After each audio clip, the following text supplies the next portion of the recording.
Hey, it's Scott with Hobby Plus. Hey, I get a lot of questions about the pinion gear removal on the Speck B. Now, a couple things.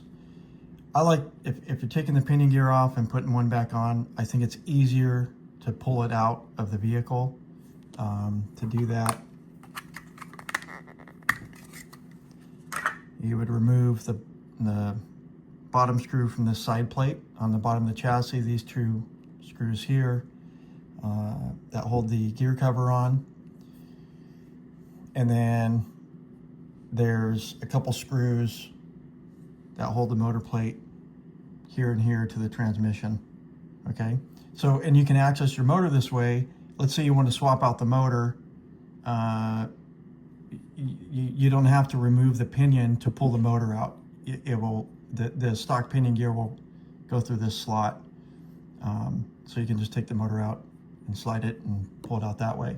But if you're changing from a 13 to a 14, a 14 to whatever pinion gear you want to put on, I find that this is the easiest way, is to pull it out of the vehicle.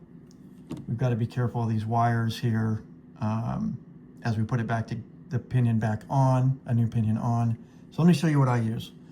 You can use, I use little side cutters here, okay, to pry the pinion off. Just because you're limited on space here, right, behind the pinion. So I just kind of go in like this, or if it doesn't, depending on where exactly your pinion's at, you might have to come in at an angle like this, okay?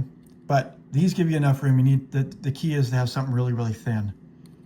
And then you should be able, just do it like this, put it underneath and just pry it off, okay? Now this one hasn't been on before, or off before, I'm sorry.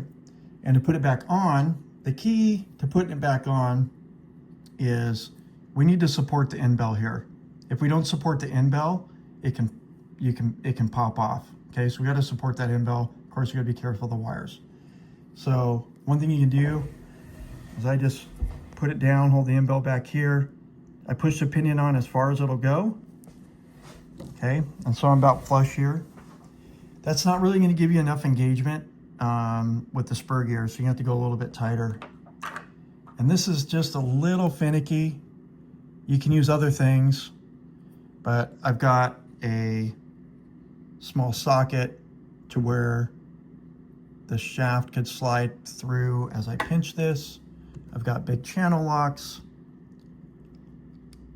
It's fun doing this on camera. And just like that. Now, I may have it on it just a tad too far, but you get the point.